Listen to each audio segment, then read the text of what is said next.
My name's Herb Tam. I'm the curator and director of exhibitions at Museum of Chinese America.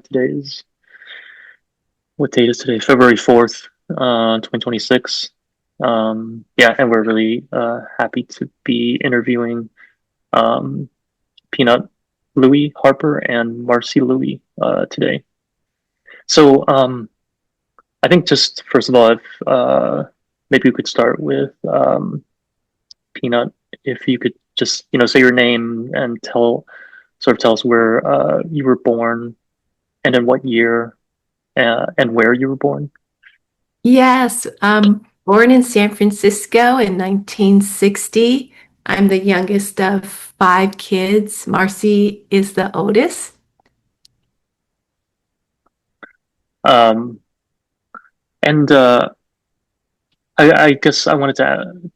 I was curious about how your family wound up in San Francisco and kind of tell us that story of perhaps like immigration to America and sort of what the circumstances were that brought you to San Francisco. Yes, well, Marcy, you got here first, so maybe you want to Okay. speak to that. See, my dad came over during the war, before the war. Then he went back because he wasn't a citizen. Then he came back and joined the Merchant Marine when he was maybe 21. And then he became a citizen later on. And then I think he met my mother later after San that Francisco. in San Francisco. Yeah. And then they ended up here. Uh, his father might have had some businesses here, so that's why they stayed here. And there was a lot of Chinese, like Chinatown area in those days. I don't think you could move too far out of Chinatown back in the 50s. Yeah. Yeah. And then I remember my dad talking about the Exclusion Act, that you couldn't become a citizen till they passed the law later on. I'm not sure what year that was. Yes, and their name was Ronald, and he passed away 1993, 92 92. from smoking. And then our mom's name's Alice Wu Louie. Yeah, thanks for that the story. And actually, if you could mention every one of your siblings' names too, that'd be great. As Okay. in, like maybe from sort of oldest to youngest. Okay, well, Marcy's the oldest. There's five of us with a 7-year age difference. So I'm the youngest. So it's Marcy, and then we have a brother, Ronnie, and then another sister, Marna, Marna, that goes by Cice, Cice. And then another sister, Marisa, and then myself. So our parents had five kids within 7 years. Wow. So wow. Are And you all all pretty in tennis. all got into tennis? All in tennis, yes. Wow. We mentioned Arnold too. Oh, yes. And we have Arnold? a half brother, Yeah. Arnold. My father had a wife in China. She passed away there in the Mm, when they had no medicines and all that in the Yes. 40s. And how much older is Arnold? Arnold's 1945. Yeah. okay. Okay. Yeah. And everybody, all the siblings, you were born in San Francisco. Yes, born in San Francisco. Yes. And we all live still here in the SF Bay Area. Wow. Cool. So where did your parents like come from? In China, like where did they grow up? I remember them talking about Canton. Small village, Dad always said he was from a small village. Yeah, and they spoke Cantonese dialect, but I'm not sure which one. Yeah. And then our mom was born in Cleveland, Oh, yeah. Ohio, which we always said, how did you guys end up in Cleveland, Ohio? But I guess it sounded like her parents maybe had relatives there. Yeah. And then pretty soon after she was born, and there's 8 in her family, 8 siblings. They moved to Seattle, Washington. So pretty much Wow. most of her childhood was in Seattle, Washington, on Vashon Island. Yeah, they had a farm there. I guess he turned into a farmer. Yeah. Mm, mm, right. So, okay, you might have already said this, but how did they meet, your parents? I think he was a merchant marine and must have come down to San Francisco. And I think she a It was working. waitress or Yeah, something like that.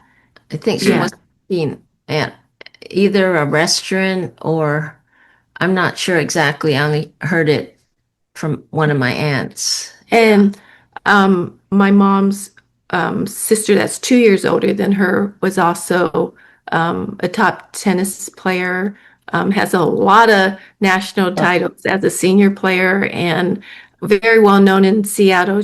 There's they named the tennis center after her, Amy Yee Tennis Center in Seattle.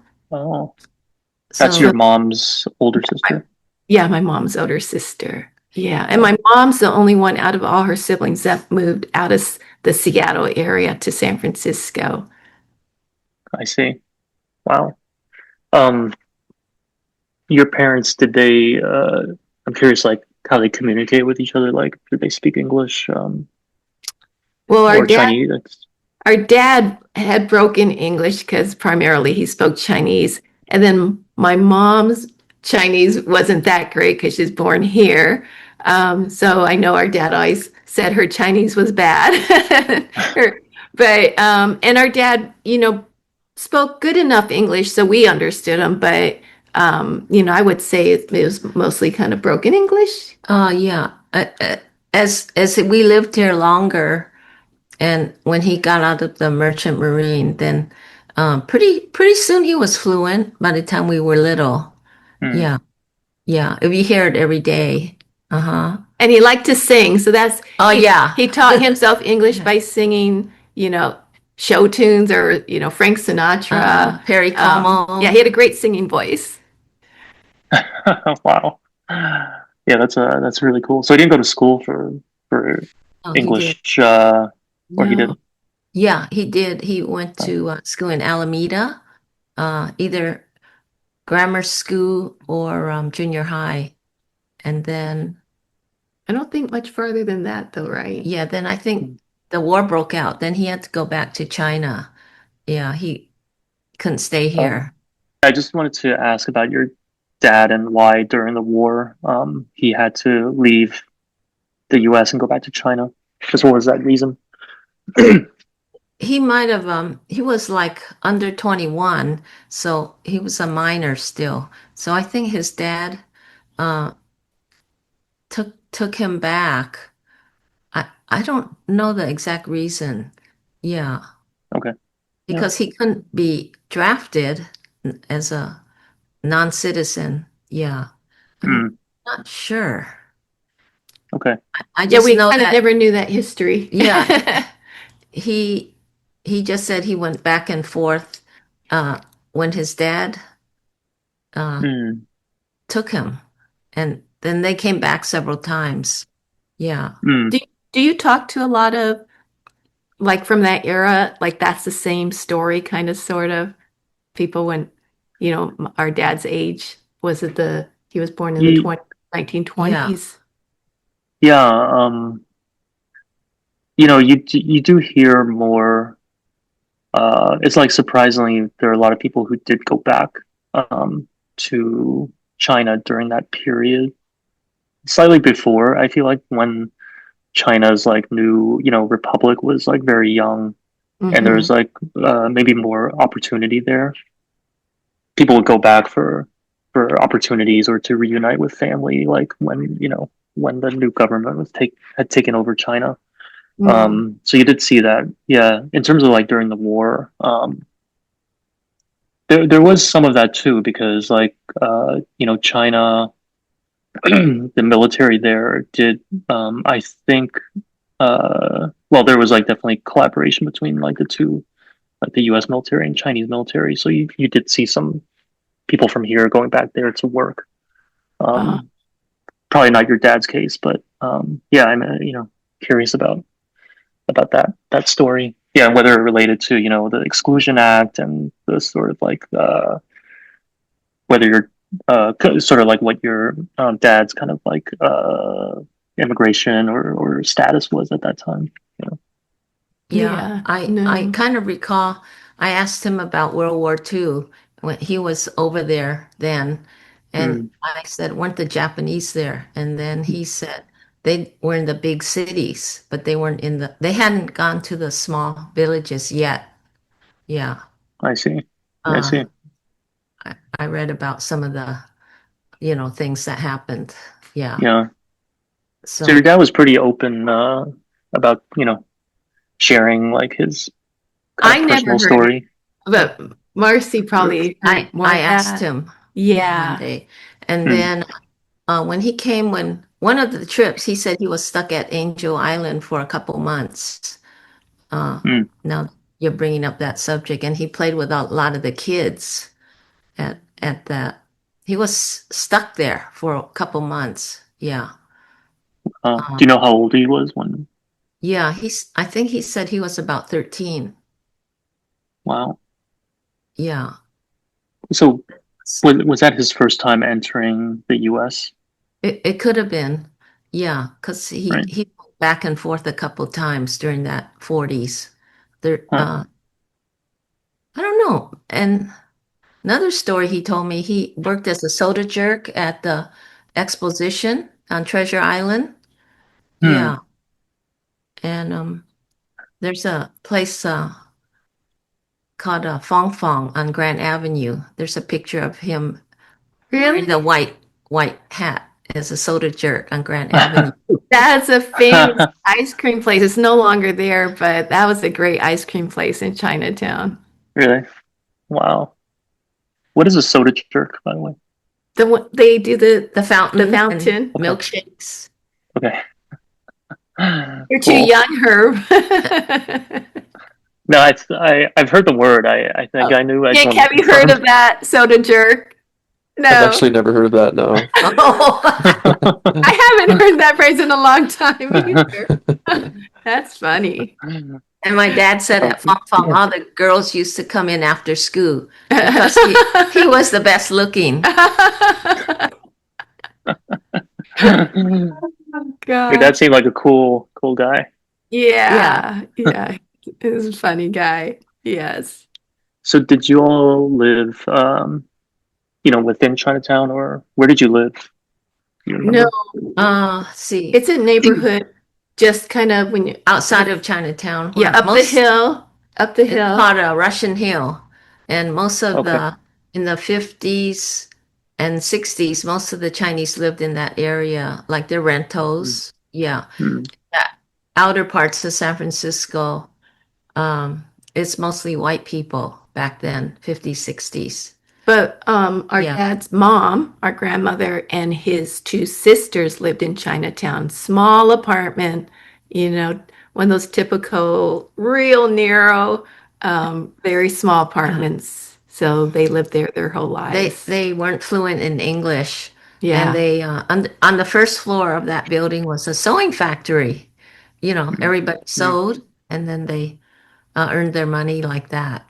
Yeah. Yeah. So mm. whenever we would visit them, it was just a lot of shaking our head because they'd just be talking to us in Chinese super fast, but then bring us a, food, nonstop food. And then that was kind of it. Yeah. Huh. And they didn't want to Did- move. They liked living there. really? Yeah, because Mm, everybody that uh, they could converse with all the other non-English speakers, like their little Little community. community. Yeah. Yeah. Because they mm, were from mm, China too. Hmm. Yeah. mm. Oh, Um, when what like you mentioned there was like a garment factory in that building. Like, when do you remember that being there? Was it in the what decade roughly? oh boy. 60s. Since I started school, um, uh, 58, uh, Okay. maybe before that too. It was there. And our aunts worked there, right? Yeah. Yeah. They Yeah. both worked there. It was there for a Oh, long. It might still be there. I'm not sure. Wow. So your aunts, the ones who lived in Chinatown, like they also worked at the garment factory. Yeah, Mhm. Hmm. Interesting. they didn't want to move anywhere else, even though they could have. Yeah, Hmm. Right. yeah. And then what were your parents doing, work wise, as you were growing up? Well, our dad was a chef. He was a really Uh, great cook. Worked at a couple of different restaurants, like a fancy French restaurant at one time. And Oh, then I think my mom and dad both had their own lunch place, right? They would open for lunch. It was somewhere downtown in the financial district. And then later in life, when we were like teenagers, my dad always loved Kung Fu. So he was a Kung Fu Sifu master. And then with us being in tennis, our mom had a tennis shop. So on Gary Street, it was Louie's Tennis and Kung Fu Studio. And so it was great because then my mom had instant protection. I was learning wow. a little bit Tai Chi at that time, in the maybe late 80s. And the movie star, Shekin, he came in one day and I said, oh, to my dad, I said, he's a movie star, but they were talking in Cantonese. So my dad said, no, he's just a regular guy. But my mom grew up, in Seattle, and her fun fact, her brother Charlie Yeah, was um, really good friends with Bruce Lee, and I think when Bruce Lee came Oh, over um, from Hong Kong, right? yeah. Um, He worked in the restaurant. somehow he connected with my mom's brother, or Charlie Wu. Uncle Charlie, and Yeah, so Charlie was like his first student. oh my goodness. What? Yeah. And they became good friends. And when our uncle passed away, Bruce Lee was one of his pallbearers. yeah. His Oh last name, wow. maiden name is Wu, Woo. Okay. Um, yeah, I think there's pictures of Charlie with up there in the old days with Bruce Lee. Yeah. Yeah. And And Wow. there's Sataki Kimura also. Yeah. Hmm. Hmm. I think Bruce Amazing came out. connections. We were at the World's Fair in '62 in Seattle, and we Bruce Lee came out one time because Charlie did a body shop. One of his hobbies was fixing cars, like auto body, and I think Bruce had a dent in his car, his red convertible. So um, then my dad, do you remember meeting Bruce Lee? yeah, Oh, wow. I know. I Really? don't. That was something too. yeah. And then my dad says, ask Bruce, how good is your Kung Fu? But Charlie tried to break it up because I think Bruce was a young guy then at University of Washington. He didn't want to have Too bad we didn't get that on a video. blowout. Bruce was a Wow. student there, very, very energetic. And he and Charlie, there was a group of them that did competition in judo. And Hmm. Um, I think Charlie was a black belt, and then Bruce kind of combined all that. So he he made his own system of not not kung fu and not judo. It's Hmm. its own thing. Yeah. Hmm. Wow. But, Uh, yeah. so just going back, I'm Yeah. just very curious about the uh Louise tennis and kung fu like school. Like do you know when that opened and like what year roughly and Well, what was the store like? Can you Well, describe our like mom had the tennis On shop Balboa. separate, and Yeah. then our dad had his kung fu shop separate, and then I think just a bigger store. A friend Later of on. ours had a Yeah. bigger space for them, and so it just worked out. There was a smaller room up in the front where my mom could have her tennis shop, and then my dad had the bigger space for his kung fu studio. And I I don't know see. if you've heard of a famous writer out here, Herb Cain. And Yeah, he of used to have course. this column. So I still have it Yeah. on my frigid copy of his column where, he mentions driving down Gary Boulevard and you'll see Louie's tennis and kung fu studio. Kind of like, so it caught his attention, like, well, that's a strange combination. Yeah, Herb Caen was a famous local Ah, you're sports familiar. writer. Yeah, Yes. the Chronicle, right? Yeah, Yes. Yes. he wasn't sports. He was Oh, talking about opinion. Yeah, Baghdad by the Bay when yeah. San Francisco was normal. It's still normal. My mom's first tennis shop was on Balboa, and down the other corner was a basketball shop. Do you know Hmm. Phil Smith, the Warriors? Yeah, he No. Hmm. um Long ago. uh Hmm. Pete, the guy that Phil Smith's partner, Doug Wong. Doug Wong. Yes. Doug Wong. They had Oh, a basketball shop a block away at the other corner. So oh. we'll buy basketball shoes or tennis shoes within a block. Hmm. Back at that time, the 70s, there was a lot of famous uh, Pete, basketball shoes then. Mm. Yeah, Yeah, yeah. right. The High what tops. probably yeah, Converse weapons and so forth. And Yeah, it's near Balboa. It's near George Washington High School on 32nd Avenue. So she'd get a lot of students I also. see. Uh, Phil Smith's store. He was on the Warriors, and then I think he passed away. Huh. Yeah, Huh. he's gone. Yeah. Yeah. Where was the combined store with the Kung Fu On Gary Studio? Boulevard, Gary. Okay. Richmond Okay. District. Yeah. Okay. Okay. So yeah, maybe we can get into the tennis stories now.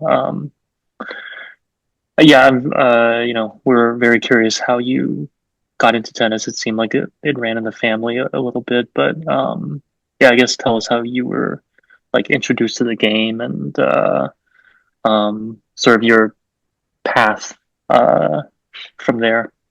Yeah. Well, I mean, I guess we go back to my mom when she was in Seattle, and Amy, her sister is older than her, 2 years older, and just loved tennis. And, they used to have to work on the farm, and that wasn't as fun. So anytime they got to sneak out and play tennis, and I think that just fueled their passion for it.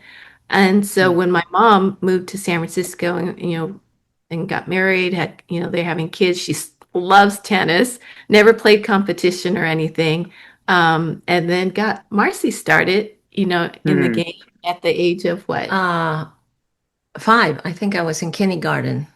I would use the ball with the little rope, Mm. like that, yeah, and try to hit Mm. it with an So, anchor. and then I started around 4 or 5 because we're 7-year age difference. Marcy's already playing junior tennis. So what do you do with 4 other kids? Well, you bring them all to the tennis court and you just give them, they're called ball trainers. So it had a tennis ball connected on elastic string. So, you could just give it to, a kid and you can just start hitting and the ball comes back to you. On an So while elastic. Marcy was Yeah. practicing for real competition, we were all just kept busy, just hitting the ball around on the tennis trainer or just playing on the playground. One time we Huh. left Peanut at the No, in San Jose. We left her in the swimming pool. We already how go can you back to San forget it? How can Francisco. you forget your youngest child? She was in, we thought everybody was in the car. She was in the tiny tot swimming pool. And we had to go back and get her. Oh my God! Whoops. I made it. I'm still here. But well, Marcy, she's the pioneer in all this, and I just kind of followed in her footsteps. So, she just excelled as a junior tennis player right off the bat, really being the pretty much the only, you know, Or Chinese Asian. American for sure, Yeah. maybe a Mm. couple other Asian players out there, but really, especially in NorCal, really, Marcy, right? You're the first one. Yeah, yeah. And Wow. that was kind of seen as an oddball thing back in those days. If you lived here in the Bay Area then, We didn't belong to clubs. Yeah, My you didn't parents belong to any didn't club. have a lot of money, so Marcie, played at public playground courts.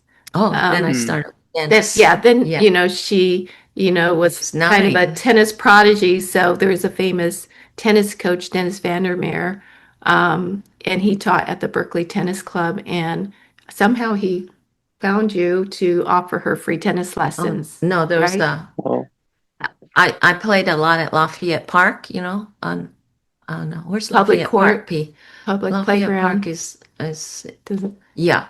Anyways, a person named Harry Hass thought that I should get some uh, real tennis real lessons other real than her mom. lessons. Yeah, and I might have taken a few at youth tennis when they used to come to the playgrounds, but then I started going over there when I was 9. All by yourself, right? You got on a bus? No, Arnold helped me. Oh, okay. Yeah, Our older brother. our older brother helped me. And then we take a bus to Berkeley, and then later I learned to do it myself.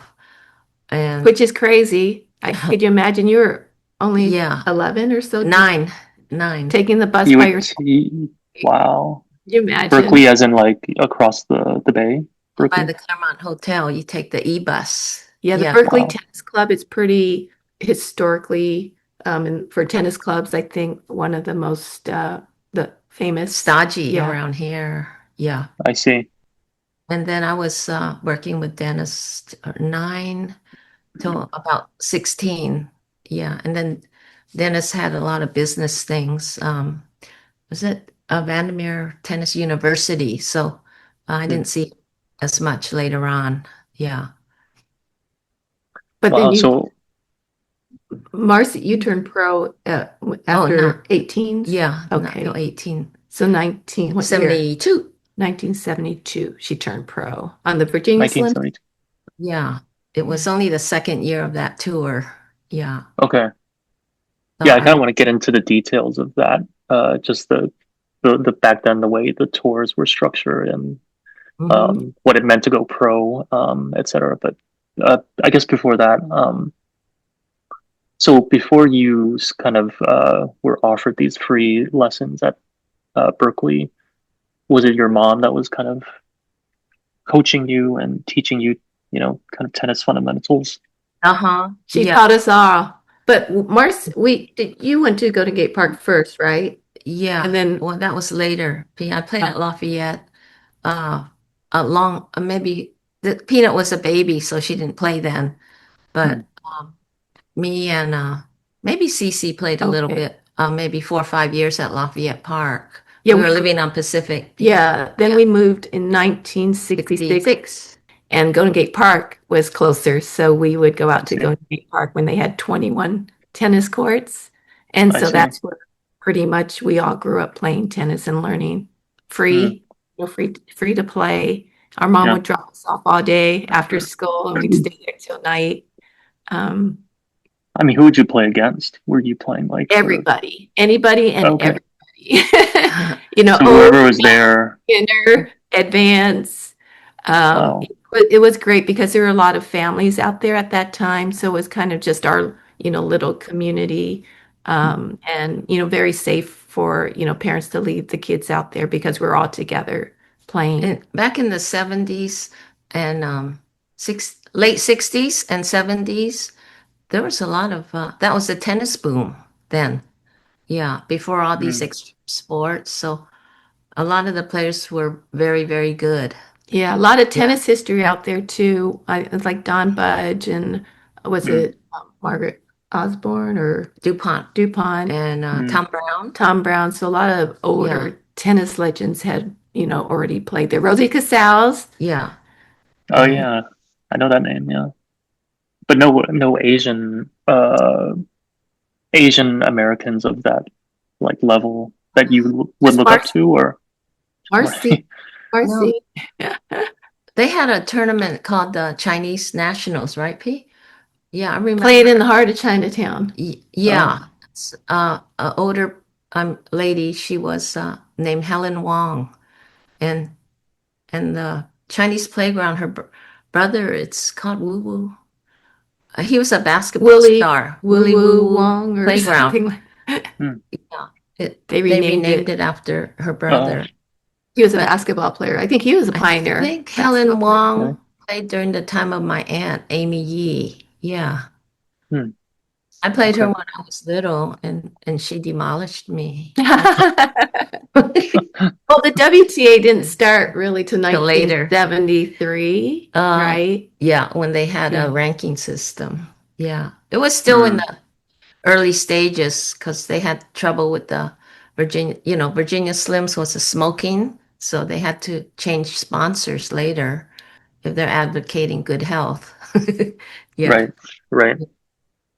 Well, did you play on your, high school or uh, kind of or like organized tennis, I guess, before you turned pro? Like, what was that kind of Um, amateur tennis like for that you? Title IX thing, I didn't, I was already out of high school, but Peanut got to play on the boys' team. I played a year on the boys' team because they didn't have a girls' team, but Yeah, the boys really didn't like it much.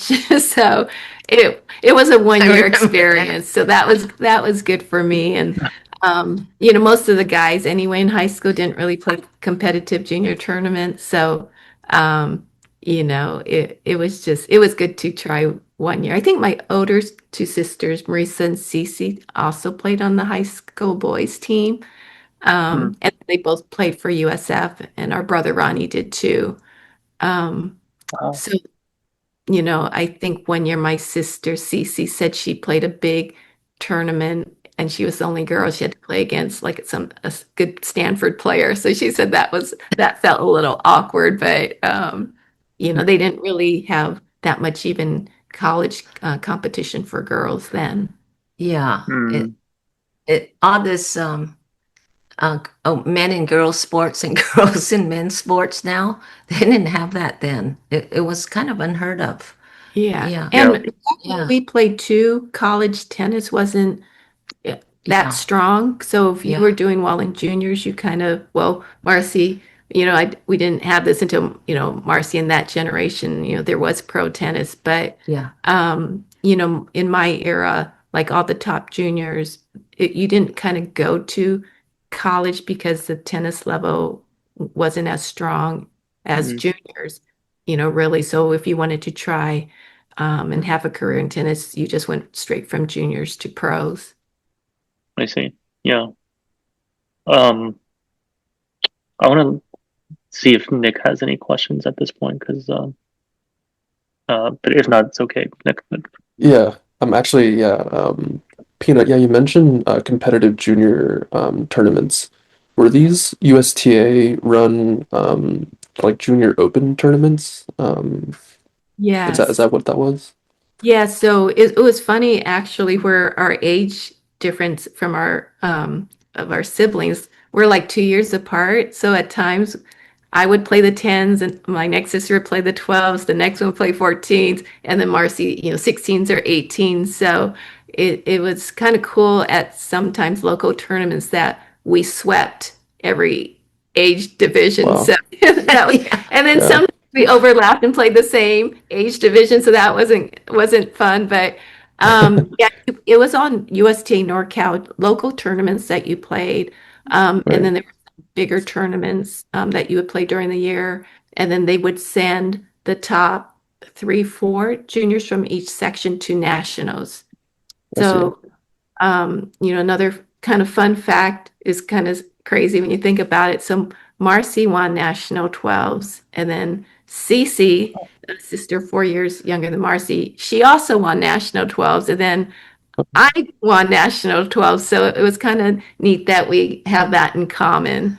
Um, and back in those days, juniors, you played all the juniors. You never even thought, like for my um, um, era, you didn't like, oh, I'm going to turn pro at the age of 14. You just like, okay, I'm playing juniors till 18 and unders, and you're done. And then you turn pro. Right.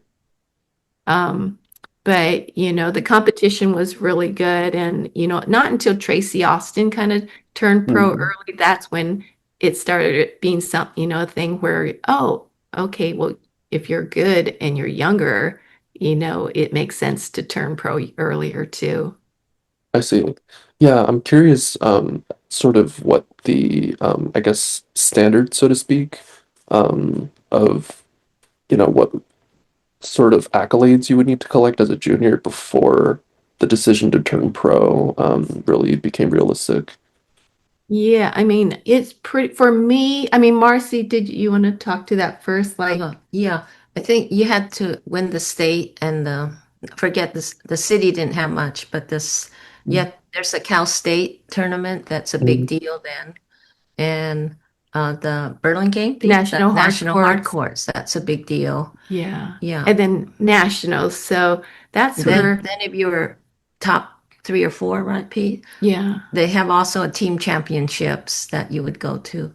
Um, yeah, I think we were talking about that, Pete. Together, our family has 30 national junior titles. Yeah. Oh, wow. Pete, I Wow. have 13. yeah. Marcy has 13. I have 14, and Cece has 3. Oh, yes, he's had doubles. Yeah.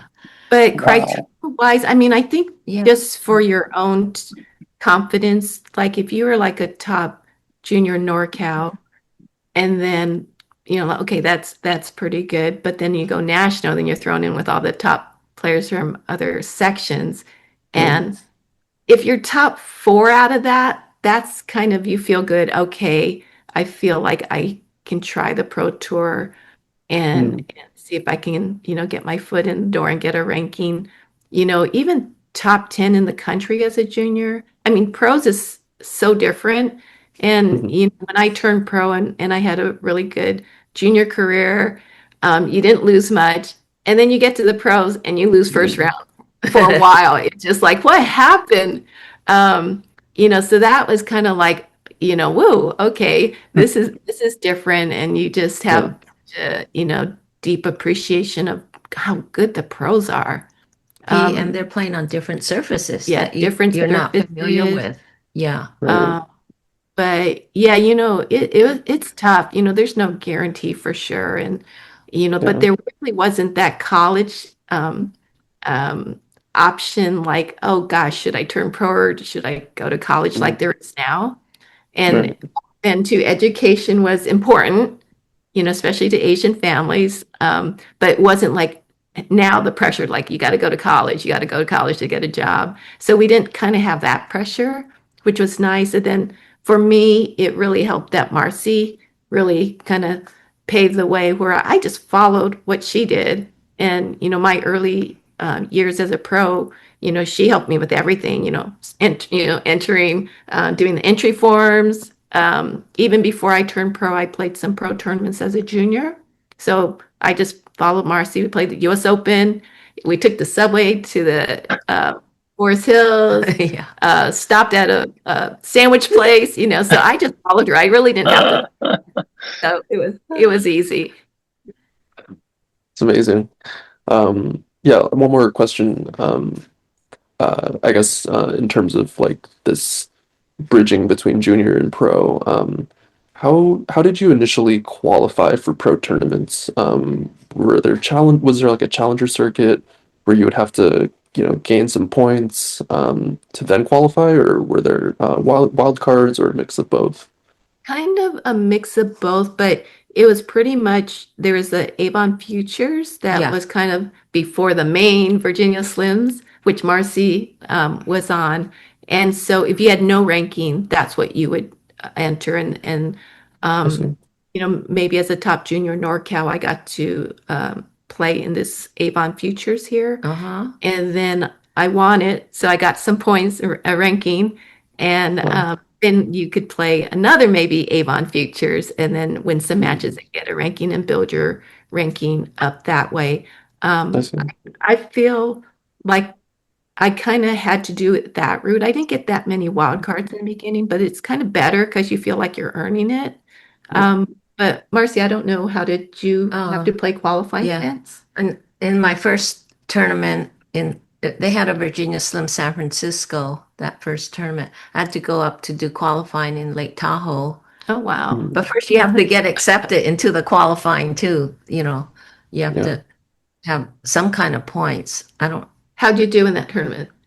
yeah, I got all 3 rounds. Oh. That was hard because it's high altitude up there. Woo. Yeah. And when I came back down, I didn't, I think I was a little nervous. I lost in the first round to the very good players. I don't remember who. But Yeah. in these qualifying events like the tournament, like the Avon Futures, you didn't have to win it to get one of the spots in the main draw. You just had to, like the top four. They took the I four see. finalists, which was Oh. nice. That came after me. Oh, We okay. didn't have that then. Yeah. Yeah. Mm. Talking Yeah, this is the tennis boom. I think in '73, remember Bobby Riggs played Billie Jean? Yeah. Yeah, in Houston. I think after that, tennis took off quite a bit. Yeah. Here's a fun story. Yeah. So Marcie was at the Virginia Slims of Houston, and she played Margaret Court, who's one of our icons in tennis, and Marcie beat her. Oh, no, But that's- they had, or was it? Neat Island. Oh, Yeah. so they had put up scaffolding because they were expecting Margaret Court to play Billie Jean King in the finals, so for TV. Oh, that. So they went.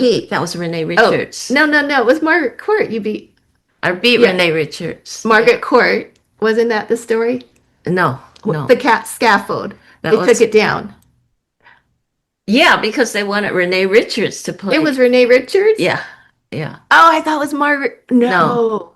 Yeah. Did you play Renee Richards, Marcie? And then she was supposed to play Billie Jean. Okay, But interesting. then she did. I beat her, so they So took the scaffold.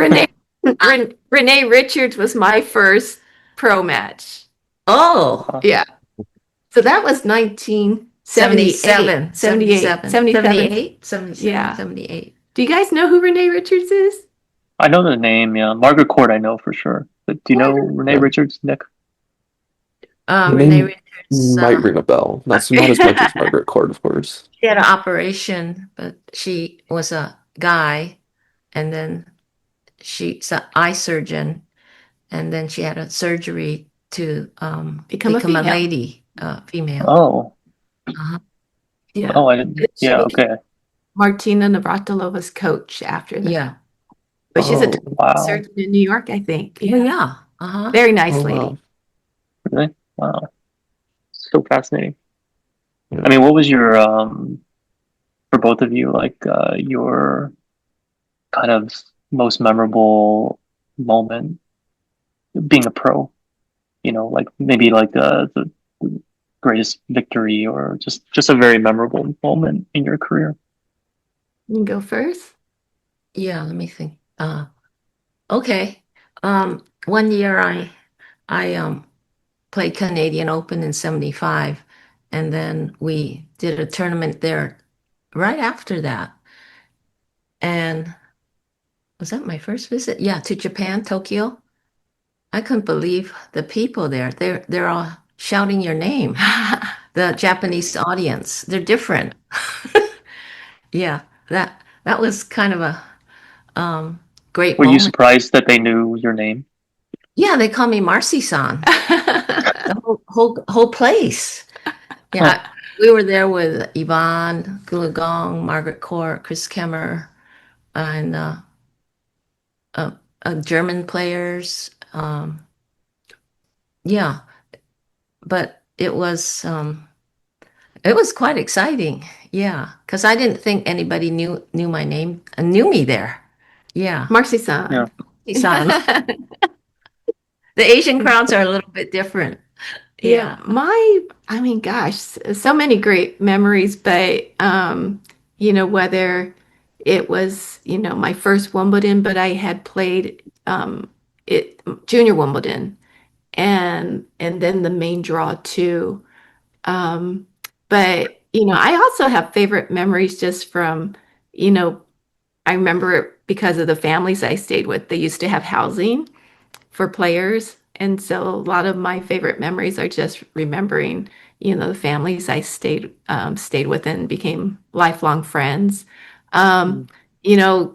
Always nerve-wracking to play home match, the home matches here at Virginia Slims of Oakland. And not getting great draws, like one year getting Chris Evert in the first round, which people like, oh, your friends like, we want to come watch. And we're like, I prefer not, but it was always tough. Kind of fun, but kind of, very nerve-wracking to play in front of your family and friends. But I would say Wimbledon's probably my favorite. It's just the Really? tradition and everything is just, Mhm. everything that you'd want it to be. Oh, one of Hmm. my favorite Virginia Slims tournament was Detroit. Yeah, the ladies were um, put on a nice. Some of the ladies were junior league, and they were very very nice. They go out of that was one of my favorite tournaments, Detroit. Yeah. Hmm. Hmm. What was your favorite surface to play on? Hardcore by far. That's all we have out here in California. Yeah, that's what you guys grew up on, right? More Yes. used to. Yeah. Clay courts for me not good. Um, Always tough for Americans. the fast clay is good. Okay, Yeah. fast hot shoot is good. The Oh thing yeah. out here in If you sprinkle it California, enough, yeah, playing on hard court, you don't know how to slide on clay. yeah. So your opponents that are comfortable on clay, they're just sliding all around and they're drop shotting you and they're just watching you run around like oh like not being able to stay steady on your feet. In Yeah. the they, girls, my player friends, trying to teach me how to slide, so I couldn't slide, but I couldn't stop. Or Right. I don't know how they slide on hard yeah, court and then these they days. On these, it's just crazy how they're brave to even try it. even now the guys they slide a long distance and they can stop. Yeah, I Uh, guess you have to learn that when you're very young, maybe. Yeah, I don't even know if it's different shoes today, how they're able to do that. Yeah. I think hmm. it must be. And it's kind of a good segue to my next question, which is actually a bit of a three in one. I'd love to hear your thoughts on how the sort of technological innovations over the years between, rackets and shoes and just the gear and strings, of course, sort of have affected tennis and um, to that end also sports medicine and how training, more information has come out on how to train and optimize training and how and the third part of that question is how did you guys approach tennis fitness and training? Well, back in our day, fitness wasn't a word. Not in that like literal like Gym? Where's they the yeah, gym? they have everything now. I mean, even Yeah. in Yeah. college sports, these student athletes have everything at their Posh disposal. gyms. But no, back then, I don't know if we Um, stretched. Later on, I used to run. I mean, on the track. Yeah, no Yeah. physical therapy. That wasn't a thing. For me, I just remember it being Martina Navratilova. She's the one that really got this going about fitness. Mhm. And then Chris Evert. And then all of a sudden, there were trainers that, Yeah. people, players were working with. So it became not like, okay, can you do without it? It was pretty much you have to do it, otherwise you're going to be left behind. So now, you don't only have a trainer, you have a nutritionist, you have a physio. I mean, they have a Yeah. You have a team. nurse. Yeah. People always go with what the prize money was then, you could barely afford to bring yourself.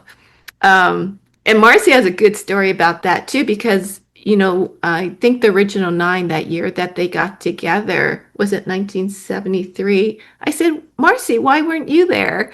And Yeah. it was at Wimbledon. And Marcy, you said you didn't go because Yeah, because the prize money was I had a okay ranking, and then I didn't play on grass too much, so I had to save my ranking for after Wimbledon tournaments back to the U.S. so the expense would have been more for her to Yeah, go than not. they But I said you could have been an original nine, but no, go that year. it would have cost her more money to go You than know, what she would in make. the 72, 73, 74, prize money was like $100, $200 each round. Yeah. Very minimal. Wow. And now, And then you can lose your ranking if you have a bad yeah. loss on grass, which we don't have any place to practice on in California. And now if you went around, just one round Yeah. in a Grand Slam, that's more than we made the whole year playing, Yeah. 16, 20 tournaments. It's funny.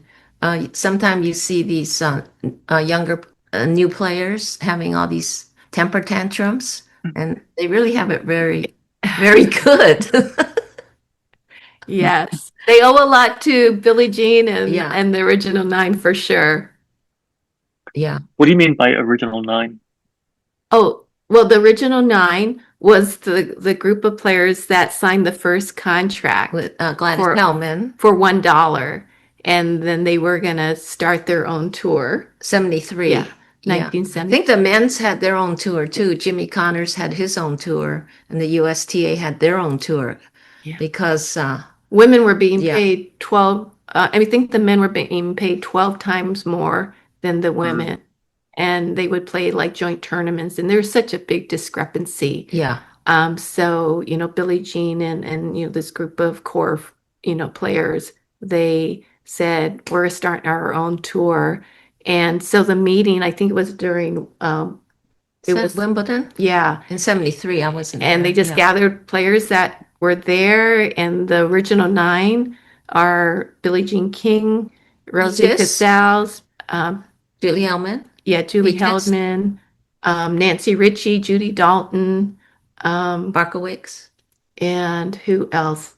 Nancy Carrie Ritchie, Melville. Carrie Melville. And Peaches Barkowicz. So yeah. they're the And Ziegenfuss. original nine, and I think we're inducted into the International Tennis Hall of Fame a few years ago, but Yeah. pretty much I was like, they're the original, the pioneers, and then you came in just right after that, After right? that. Yeah. Yeah. Yeah. Hmm. I thought I would try it a few years if I couldn't get into the top 10 by 2 or 3 years, then I'd go back to my university. Yeah. Yeah. So I was always taking classes Hmm. all the time. 1 class, 2 classes. Yeah. So by the time I played on the tour, there was the WTA rankings, which they go by, but before the WTA formed in 1973, they had other rankings, and were you top 10 in the They didn't start it till I think 75. right? So what ranking system did they have? They had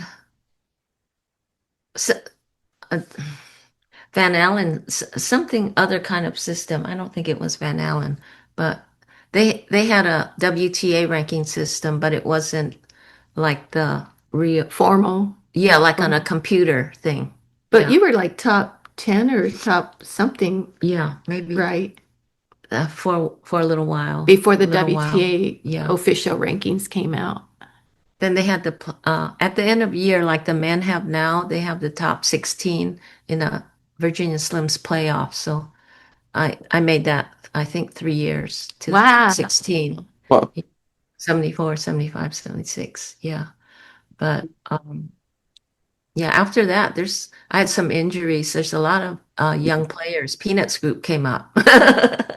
Yeah, but then now they had, trainers and sports medicine and all that.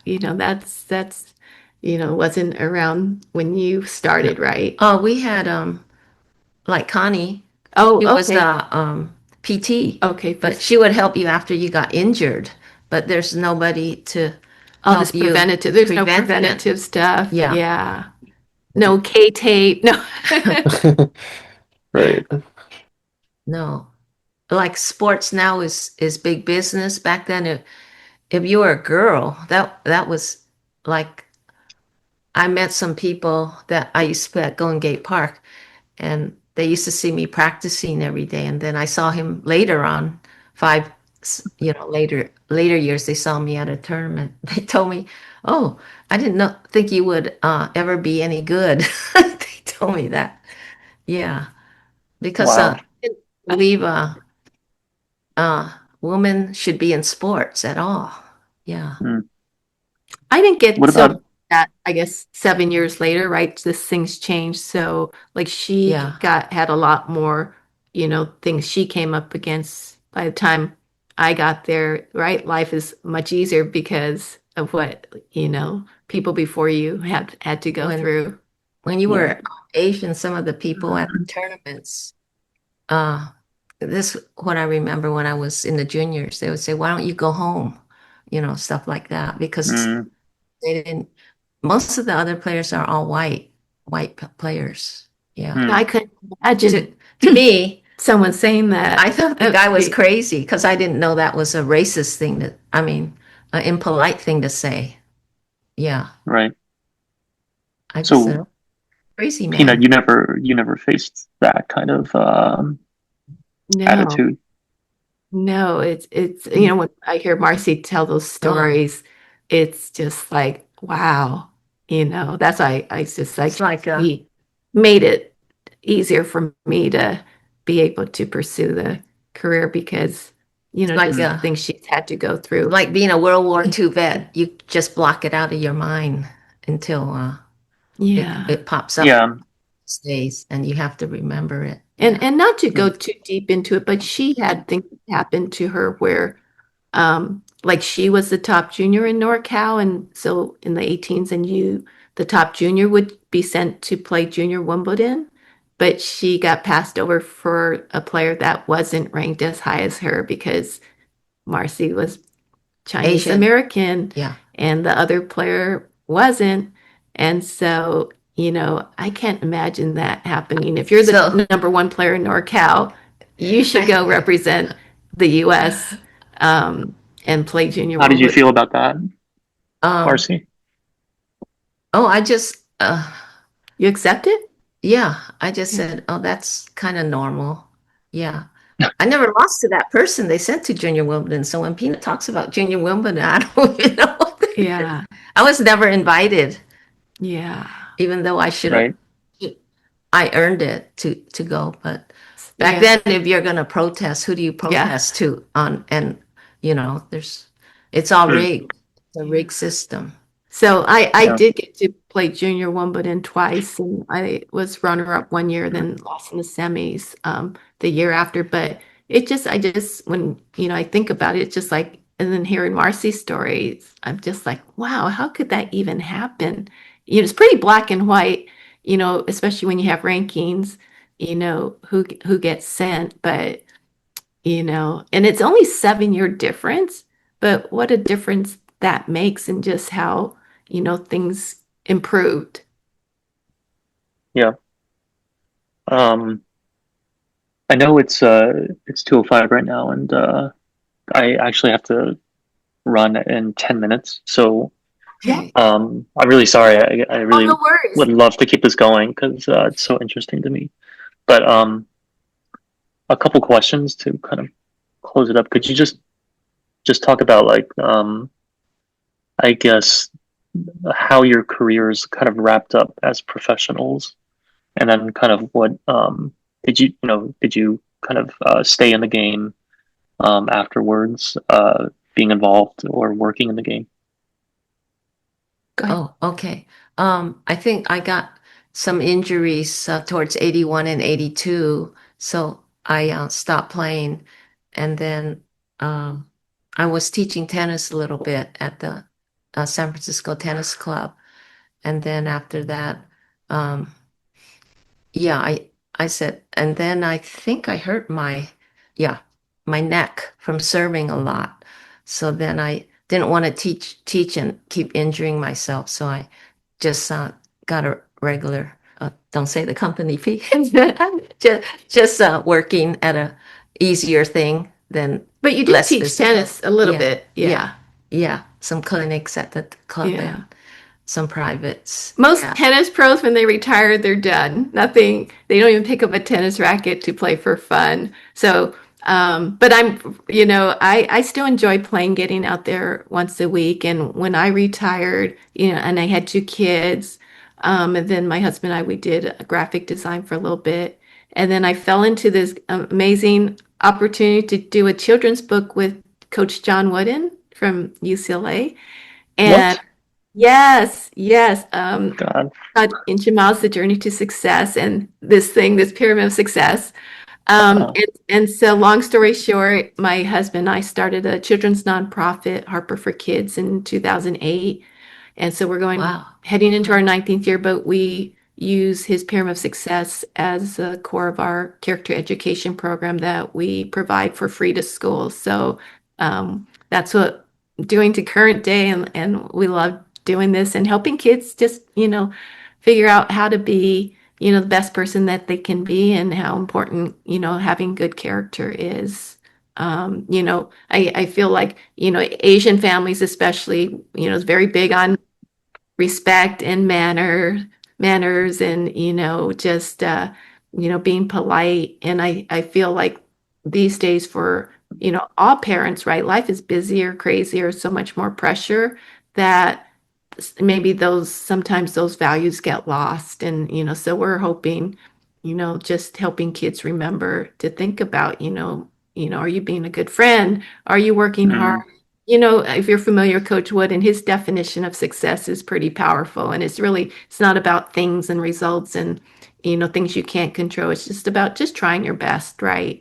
To mm, do the best you can and being a good person. So, mm.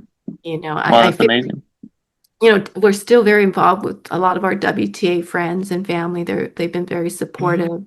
And Mm, we actually have a video book reading of Inch and Miles with a lot of the WTA tennis stars. So it's very much, we have alumni events with the WTA, and it's very much a close family because there weren't that many of us, even from when it started in 1973 to now. It's really just a really small group, and everybody's tries to stay in Sort touch. of reminds me of being in the service. It's our college sorority without many of us ever having gone to college. When we have these reunions, it's like we just continue Yeah. our talk from 20 years ago. And how little we made to now how much the players make today. But the friendship. how much do you think you made over your career, Oh if you gosh, had to guess? maybe 500,000 over, gosh, That with that probably made 15 more years. than us. Even That's like not bad at all. first ever back, she was the top player in my day, and Martina.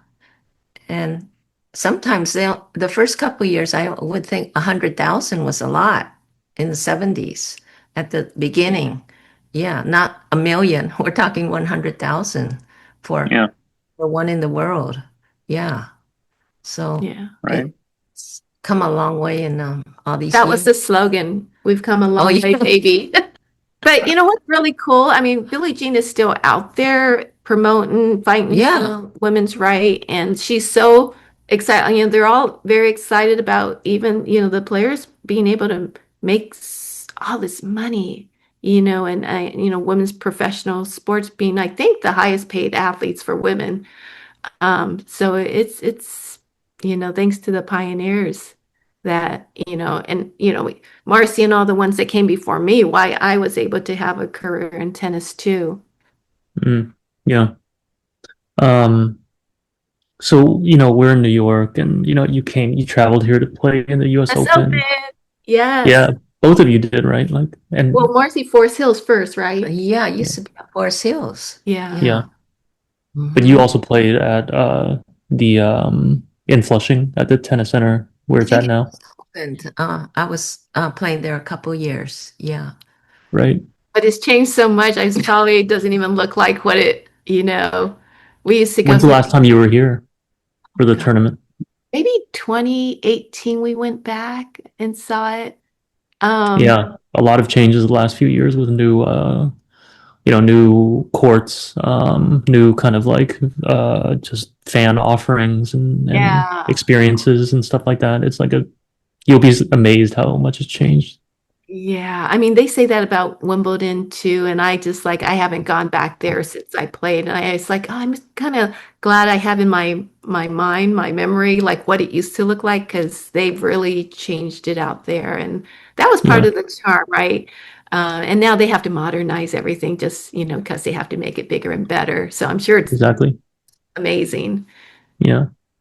So I guess how we connected with you was through a photograph, or maybe there were more than one photograph of of you, I think at the U.S. Open that Emile Bossane Yeah. or Emile Bossian took. Do you remember him at all? And those photographs, like, how did you? What are I your memories of him? do, Marcy. Yeah. Yeah, he's a good friend of Mabel and Richard Wong, and Yes, Hey. I stayed there Oh, many okay. times. Do you know them, Herb? Stayed with them. Yeah, Richard No. Wong sounds familiar, but I'm not sure if the same person. yeah. So So it's a family you stayed with, and Yeah, he was their friend. yeah, Okay. yeah. okay, And Emil worked for the New York Post. I'm not sure that. I think maybe it's an Asian paper, or yeah, it was an Asian paper. I don't I remember the name of the paper, but oh, it's something else. yeah. Yeah, he had this Leica camera that's like the old Leica cameras, and he loved to take photos. Yeah, and then every time we were there, he would come out to the open and take pictures. Mm, Not just of us, other players like during that time, Borg and Vilas and yeah. Orantes, all those But guys. back in those Yeah. days, who had even cameras, right? So that's, I think, I might have came across the photo and I think I reached out to you guys because I'm like, where did you get that photo? I mean, I think I could count on my hands how many photos we have when growing up in tennis no one took photos, right? So Really? when we saw Oh, that one, let alone we have very few, the two of us. That's why I feel right. like I reached out to you guys to like, oh my gosh, where did you get that photo? And I told Marcy, I think yeah, Emil sent me some also, P. Yeah, I have a few of them. Yeah. Nick, Okay. you're so lucky. You have too many, right? Photos galore. Yeah, so many. So many. Videos, slow Yeah. motion Right, videos, and yeah, everything. Yeah, yeah, back in Yeah. our days, no. yeah. Okay, that's so cool. Wow, this has been really amazing. Yeah, do you have anything you want to say and add that we didn't touch on? There's so much, so I know it's hard to think, but if there's anything like you want to leave with, any reflections, that would be great. Well, I mean, I would say, I always want to tell Marcy because she, made it so easy for me to, be able to follow in her footsteps, really with no worry. I just got to go play. I didn't have all the things that popped up for her that could have been Mm, super disheartening or maybe make you want to quit. And then, I think today, really seeing there's so many Asian Americans out there playing now, whereas when we grew up, there really weren't that many. But it's great, and then to see so many organizations now up there, there's an Asian American Tennis Association, a friend of ours started, young player. So, I feel like it's really neat to see so many Asian American groups popping up now to just give a voice to Asian mm, Americans. So I think mm. if that just continues to get stronger and stronger, because we do have a really great community and very supportive of each other. Great. Yeah. Thanks for that, Marcy. Um, yeah, I'm glad that the older generation help the girls and ladies have a lot of sports, scholarships and um, gyms and things that girls can participate in, whereas we didn't have any of that back in the 70s until Peanut, the 7 years difference. Yeah, I mean, to Yeah, me, I don't have that same experience already, which is like, wow, no sports for girls, where it's like that was totally that was out the there. one reason why Billie Jean started her tour because she needed to open up the prize money that women or females were better than 1/10 of the prize money men were getting. Yeah, Mm, yeah. mm. So um, Well, yeah. I mean, you're both like pioneers and heroes, She's and more pioneer for sure. But I mean, even but what you guys do, oh, thank you for everything you guys do. here's an addendum. In '76, I think Althea Gibson and Maria Bueno, they were at the U.S. Open in Forest Hills. Is that Forest Hills? Yeah, 76. Anyways, they were in the locker room, and I didn't really know who they were, except had seen pictures of them. But later on, I read, oh my God, they were really, really famous people. I mean, like they won U.S. Open and Wimbledon. Yeah. Yeah. And that year I hurt my wrist. They wanted me to play doubles with them just so they could relive, participate again. But I Mm. said, oh, sorry, I can't. I have to go to the hospital. Oh my God. I said, Marcie, you turned down a legend. Yeah, I didn't know Yeah. who they were. Chris, play. Got to play left hand at that point. Oh my God, I know now. Just say you played doubles with Maria I Bueno. would have taped it up. Yeah. I couldn't hold a chopstick or a fork or a spoon at any Oh, it was really bad. matches. Yeah. Yeah. On the clay Yeah. courts when you have to use all that top spin. Yeah. So Yeah. you both play? You both, do you guys play Yeah. together? We played together. We've, just hit around together, but Oh, Nick nice. played in Southern California. He was like the number one on his team. You grew up in SoCal? Where? I did. Yeah, Orange County. Oh, Orange Um, County. They have yeah, high so school teams there, right? they do, yeah. So I did play in like the USTA Open tournaments, like sectionals. Junior. Oh, Um, wow. yeah, so You'd be too tough for us then. Yeah. no, not at all. Blow us off.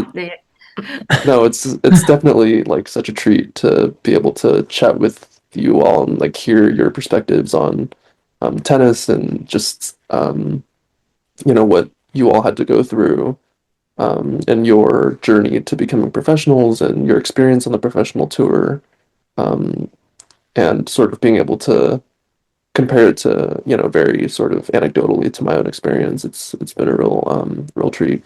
Oh, thank you. It's Yeah. been meeting you. And I just want to throw in one thing. It was so rare, especially with Asian American families. Like you always feel like, okay, education comes for, and for our mom to kind of break that mode where, yes, she wanted us to get good grades and do well in school, but really she loved tennis so much that we played Mhm. 24, 12/7, like as if there was daylight, we were playing after school. And I was like, she's a pioneer in, Mm. in our minds because like that was so rare for her to really want us to get, into tennis. And, she said there wasn't any pro tennis or anything for her to want to put us into that sport like they do today. It was just, she goes, I just want to, how do you keep 5 kids busy outside, getting some sunshine? And that was her motivation. Wow. So really very rare that she ended up having, kids all in tennis. I Yeah. think one time during the war years that during the 40s, they had a Pancho Gonzalez and Pancho Segura. They used to play exhibitions, and she said she saw them one time in Seattle. Yeah, Mm. probably Mm. Jack Kramer. All the old timers. Yeah. I Oh mean, yeah. Nick, Right. right? You're out there Mhm. playing 7 days a week, all day long. Yeah. And our Yeah, mom this had 5 of us. Although So, yeah. yeah, that much. not that much, but that's great. You still play because, it really is a sport for a lifetime.